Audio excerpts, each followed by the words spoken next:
Hello नमस्कार दोस्तों, स्वागत है आपका डिफरेंट मैथ पर और मैं हूं रवि, आपका दोस्त। आज के इस लेक्चर में हम बात करेंगे जो ट्रिग्नोमेट्री के हाइट एंड डिस्टेंस के कुछ क्वेश्चन छूट गए थे उन पर हम डिस्कशन करेंगे। तो पहला क्वेश्चन जैसे कि ये लिखा हुआ है क्या कि भूमि के एक बिंदु से जो मीनार के 5 बिंदु से यानी कि मीनार के लोअर पार्ट से बॉटम से कितनी दूर पर स्थित है। एक पॉइंट है जो 30 मीटर दूरी पर स्थित है, उससे एंगल बन रहा है कितना 30 डिग्री का। तो वो मीनार की हाइट बतानी है आपको। तो जैसे कि मान लें एग्जाम्पल के तौर पर कि यहाँ से ऐसी मीनार है और इसकी हाइट मान लेते हैं h है, और इसके जो बॉटम है वहाँ से कितनी दूरी पर 30 मीटर की दूरी पर एक पॉइंट है, जहाँ से अगर इसके शिखर को देखा जाए, टॉप को देखा जाए, तो कितना उन्नयन कोण बनता है। उन्नयन कोण बन जाता है 30 डिग्री का। तो यहाँ से पॉइंट के नाम ABC मान लीजिए। तो यहाँ पे ये स्ट्रक्चर हमारा बन गया। तो आगे हम बात करेंगे जैसे कि सॉल्यूशन में। तो हम क्या लिखेंगे, माना मीनार की ऊंचाई बराबर हम h मान लेंगे, ठीक है, h मीटर। ये मान लिया हमने कि ये हाइट कितनी है, h मीटर है, ठीक है। और यहाँ पर हमें हाइट ही निकालनी है। तो यहाँ पर हम कौन सा ट्रायंगल लेंगे, ट्रायंगल A। अब यहाँ पे चाहो तो जो दिया है वो भी लिख सकते हो, AB = 30 मीटर दिया हुआ है और एंगल A कितना दिया है, एंगल A 30 डिग्री दिया है। तो अब लिखेंगे हम त्रिभुज ट्रायंगल ABC में से, ट्रायंगल ABC में से अगर देखें हम तो क्या हो जाएगा, एंगल ABC में हम क्या लिख सकते हैं। देखिए आधार है और ये लंब है, यानी कि बेस और परपेंडिकुलर की बात होती है तो हम दिमाग लगाएंगे कि ऐसा फार्मूला जो बेस और परपेंडिकुलर पर डिपेंडेंट हो। तो कौन सा है ऐसा फार्मूला जो लंब और आधार के साथ चलता है, तो tan का है, ठीक है। तो tan यहाँ लगेगा tan 30। अगर कर्ण की बात होती तो हम साइन लगाते या कॉस लगाते, लेकिन यहाँ पर लंब और आधार की बात है तो tan लगाएंगे। tan 30 = क्या होता है, लंब बटे आधार होता है, तो ये BC/AB हो जाएगा। ये हो गया परपेंडिकुलर और ये हो गया बेस, यानी कि लंब बटे आधार। तो यहाँ पर h है BC और ये है 30। तो यहाँ पर tan 30 का मान 1/√3 होता है।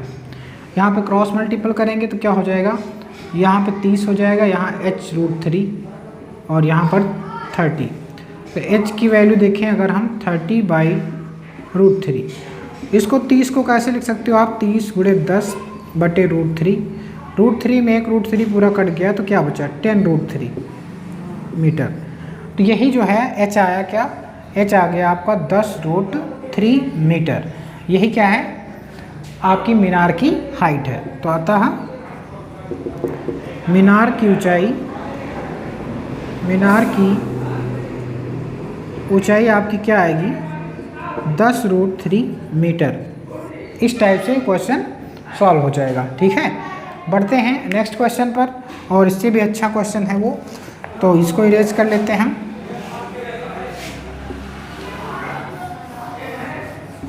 आप स्क्रीनशॉट ले लीजिएगा वीडियो पॉज करके।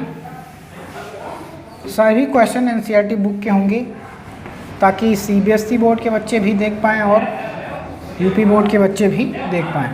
और ये इम्पॉर्टेंट होते हैं कॉम्पिटिटिव एग्जाम्स के लिए भी, क्योंकि कॉम्पिटिटिव एग्जाम्स में भी आजकल NCERT के प्रश्न पूछे जाते हैं। वो अधिकतर टीचिंग एग्जाम्स में, जो BPSC का होने जा रहा है उसमें भी ऐसे क्वेश्चन आएंगे, ज़रूर आएंगे, ठीक है।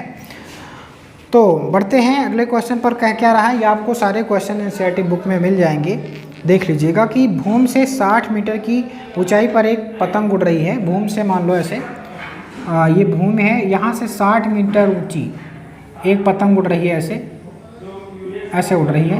कितनी ऊंचाई पर, 60 मीटर ऊंची पर।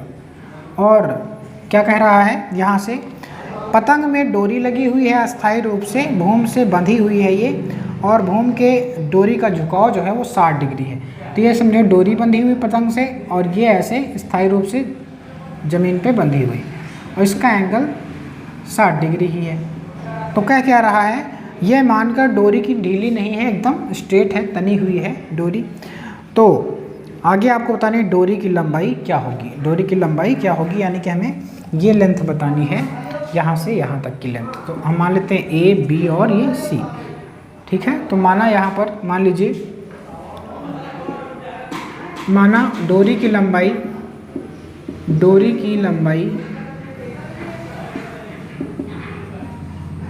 L है, कितना मान लिया, L है, L मीटर है, ऐसे कर सकते हो, L मीटर है, ठीक है। अब यहाँ पर हमें क्या दिख रहा है, हमें ये 60 दिया हुआ है, यानी कि लंब हमें दिया है और कर्ण हमें प्राप्त करना। तो लंब और कर्ण का फार्मूला कौन सा होता है, साइन वाला होता है। तो यहाँ पर साइन वाला फार्मूला लगेगा। तो साइन 60 डिग्री इक्वल टू, यहाँ पर लंब क्या है, BC अपान AC, लंब बटे कर्ण हो गया। तो साइन 60 का मान होता है √3/2 और यहाँ पर BC की वैल्यू 60 दी है, AC नहीं पता हमें, जो कि डोरी की लंबाई होगी। तो यहाँ पर इसका क्रॉस मल्टीपल करेंगे तो √3AC हो जाएगा और इधर 120 हो जाएगा। तो AC इक्वल टू 120 बटे में √3 आएगा। 120 तो कैसे लिख सकते हैं, 3 × 40। तो यहाँ से अगर √3 काट दें हम, एक √3 बचेगा, या रेशनलाइजेशन कर सकते हैं आप। तो 40 √3 मीटर, ये आपकी डोरी की लंबाई आ गई। अतः डोरी की लंबाई जो होगी आपकी वो 40 √3 मीटर होगी। ये बात आप समझ पाए होंगे, ठीक है। तो इस टाइप के क्वेश्चन आते हैं और इससे हार्ड क्वेश्चन भी आते हैं, तो वो भी हम बता देंगे एक एक करके, ठीक है। तो चलिए देखते हैं अगला, इससे कठिन क्वेश्चन है थोड़ा सा, इस पर ध्यान दीजिएगा, ठीक है।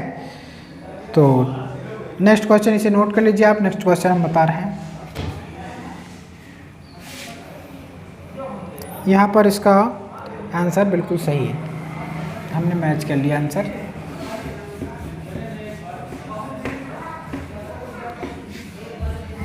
तो बढ़ते हैं अगले क्वेश्चन पर, और क्या कह रहा है क्वेश्चन, देखते हैं। तो यहाँ पर कह रहा है क्वेश्चन कि एक लड़का है जो 1.5 मीटर हाइट का है, यानी एक लड़का मान लो 1 ऐसे लड़का है, वो 1 ये लड़का मान लीजिए ऐसे, ठीक है, ये लड़का है, इसकी हाइट कितनी है, 1.5 मीटर हाइट है, ऐसे लड़का। और क्या कहा कि एक लंबा लड़का है, 30 मीटर ऊंचे भवन से कुछ दूरी पर खड़ा है। ये कुछ दूरी है और 30 मीटर ऊंचा भवन है, ऐसे एक भवन कितना है, 30 मीटर ऊंचा भवन है, यहाँ पे खड़ा हुआ है, ठीक है, ऐसे। और कह रहा है क्या कि भवन से जब ऊंचे भवन की ओर देखता है और जाता है तो उसकी आँख से बनने वाला जो एंगल है वो कितना हो जाता है, 30 से 60 हो जाता है। बताइए कि भवन की ओर कितनी दूरी चलकर गया। तो ये लड़का जो है वो आगे बढ़ रहा है भवन की तरफ, इस तरफ बढ़ रहा है। तो अभी तो इसका एंगल देखा जाए आँख से तो कितना है, इसका एंगल 30 है। और जब यहाँ चल के चला आता है, यहाँ पर मान लीजिए आ गया, तो यहाँ जब आ जाता है तो इसका एंगल हो जाता है 60 डिग्री। कितना हो जाता है, यहाँ पर जब आ जाता है तो इसका एंगल हो जाता है 60 डिग्री। तो यहाँ से अगर हम लाइन खींचें ऐसे हम, तो इसकी आँख से इस तरह से बन जाएगा। ये एंगल है 30 और ये एंगल है 60 डिग्री। और अगर यहाँ देखें टोटल डिस्टेंस कितनी है, 30 है, तो ये कितनी होगी, यहाँ से यहाँ तक की, यहाँ से यहाँ तक की हो जाएगी 28.5 मीटर। तो हमें इसी में अब सॉल्व करना है क्वेश्चन। इसकी हाइट से हमें कोई मतलब नहीं, इसकी हाइट हम घटा देंगे 1.5 मीटर, क्योंकि यहाँ इतना हमें देखना है पोर्शन, ठीक है। तो सबसे पहला काम करेंगे हम, सबसे छोटा वाला त्रिभुज लें, ये वाला जो दिख रहा है, इसके नाम दे दो ABC, ये पूरा है, और यहाँ पर D नाम दे दीजिए, ठीक है। तो यहाँ पर हम सबसे छोटा वाला पहले ट्रायंगल लेंगे, वहाँ से ये डिस्टेंस निकालेंगे। ये डिस्टेंस आपको पूछ रहा है कि कितनी दूरी चलकर आया है, तो ये डिस्टेंस आप x मान लीजिए, इसको आप चाहें तो y मान सकते हैं, ठीक है। तो यहाँ पर लिख लीजिएगा हल, माना लड़का x मीटर दूरी चलकर गया। और क्या माना आपने कि यहाँ पर AD बराबर हो जाएगा x मीटर और यहाँ पर DB बराबर हो जाएगा y मीटर। और यहाँ दिया क्या है, BC कितना है भाई आपके पास, BC है 28.5, ठीक है, ये बात समझ गए। और एंगल तो आपको पता ही है। तो हम कौन सा लें? पहले त्रिभुज छोटा वाला लें, त्रिभुज DBC में से अगर ये वाला हम ले रहे हैं तो 60 डिग्री के एंगल है इसमें, और इसमें y चाहिए हमें, लंब है, आधार है, तो tan का लगेगा, जाहिर सी बात है। तो tan 60 बराबर लंब क्या है 28.5। डायरेक्ट कर रहे हैं, थोड़ा सा आप नंबर ही कर लीजिएगा, BC/AB पहले लिखिएगा, और यहाँ पर y लिख देंगे क्योंकि ये बेस है, लंब बटे आधार होता है, तो यहाँ y लिख दिया। tan इसका 60 का मान √3 होता है, तो यहाँ पर 28.5 y, अब ऐसे कर लिया हमने। y की वैल्यू देखें अगर, y √3 = 28.5, तो y बराबर 28.5/√3। तो चाहो तो इसको इतना ही पढ़ा रहे हैं, तो अभी आगे इसकी वैल्यू कहीं आएगी तो पुट कर देंगे, ठीक है। इक्वेशन फर्स्ट मान लीजिए। अब कौन सा लेंगे? अब पूरा त्रिभुज ले लीजिए बड़ा वाला। अब त्रिभुज ABC में से, अगर ABC में से पूरा हम लेंगे तो क्या आएगा tan 30 = पूरा बेस, ये बेस पूरा हो जाएगा x + y, और ये लंब तो यही रहेगा 28.5। बेस इतना यहाँ से यहाँ तक तो x + y हो जाएगा, यहाँ समझ पा रहे हैं। tan 30 का मान 1/√3 होता है, 28.5। यहाँ पर x + y की वैल्यू वो रख सकते हैं हम, तो यहाँ पे चाहें तो हम थोड़ा सा सॉल्व कर लें इसको। y बराबर रेशनलाइजेशन कर लो तो थोड़ा इजी हो जाएगा आपके लिए। √3 से ऊपर भी गुणा कर लो, √3 से नीचे भी गुणा कर लो, तो पूरा 3 हो जाएगा। 28.5 √3, नीचे 3 9 27 होता है, और पॉइंट लगाओगे तो 3 5 15 हो जाएगा। तो यानी समथिंग यहाँ पे क्या आ जाएगा 9.5 √3 आ जाएगा, ठीक है। इतने मीटर, ये यहाँ पे y की वैल्यू रखनी 9.5 √3। समझ गए इतनी बात? इसका हम इसमें गुणा करेंगे, इसका इसमें गुणा करेंगे, तो इसका इसमें गुणा होगा तो हो जाएगा आपका x + 9.5 √3, और इसमें गुणा होगा तो 28.5 √3। अब इसको इस तरफ लाओगे तो घट जाएगा, तो x = 28.5 √3 में से माइनस करना है 9.5 √3, तो इधर घटा लीजिए 28.5 में 9.5 0, और यहाँ पर आ जाएगा आपका 9, यानी कि टोटल 9 ही आएगा, ठीक है। और एक 19 आ जाएगा, यहाँ पर एक बचा था, तो यहाँ पर x की वैल्यू क्या आई 19 √3 मीटर, ये x की वैल्यू आई, इतनी मीटर दूरी वो चलकर आया था। आंसर चेक कर लेते हैं क्या ये सही है आंसर, तो 19 √3 मीटर आंसर बिल्कुल सही है। तो अतः लड़का 19 √3 मीटर चलकर आया है।